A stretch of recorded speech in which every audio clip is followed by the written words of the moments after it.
మీరు కూడా భాగస్వాములే చెప్పండి. ఆయన ఆప్యాయంగా నన్ను అంటే ఆలింగనం చేసుకోవటము నిజంగా కూడా ఒక స్పెంట్ అప్పుడు 5 hours వాళ్ళు రిసీవ్ చేసుకునే విధానం కానీ నాకు మళ్ళీ వీడ్కోలు అంటే పోయేటప్పుడే అది చెప్పడమే కానీ అవన్నీ చూస్తుంటే ఒక ముఖ్యమంత్రి స్థాయిలో ఉన్నటువంటి ఒక నాయకుడు అంత గౌరవం ఆయన దగ్గర చూడటము నిజంగా నేను అదృష్టం.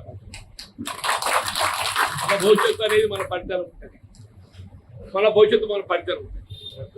మనం ఇంతవరకు ఏదైతుందో మన ప్రజాక్షేత్రం నుండి పోరాటం చేసినాం, రేపు కూడా ప్రజాక్షేత్రం పోరాటం చేయాలి.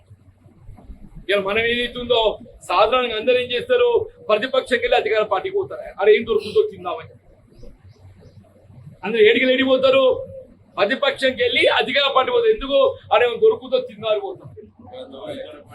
కానీ మన అట్లా కాదు, అధికార పార్టీకి వెళ్ళి ప్రతిపక్షంలోకి పోతున్నాం చెప్పండి. అది తిన్నామని పోతలేము, ప్రజాక్షేత్రంలో ప్రజల పక్షాన్ని నిలబడి పోరాటం చేస్తారు. ప్రజాక్షేత్రంలో ప్రజల పక్షాన్ని నిలబడి పోరాటం చేస్తారు. వాళ్ళ అధికారం ఉండేది ఎత్తుందో వాళ్ళ అహంకారంతో వాడు చేసేట ఒక పొరపాటుని ఎత్తుతూపడాన్ని మళ్ళీ అదే ప్రశ్నించే గుర్తుగా అదే క్యాన్సిల్ ప్రశ్నించే గుర్తుగా మనకు వచ్చిందో దాన్ని నిలబెట్టుకోవడానికి మనం పోతున్నాం చెప్పండి.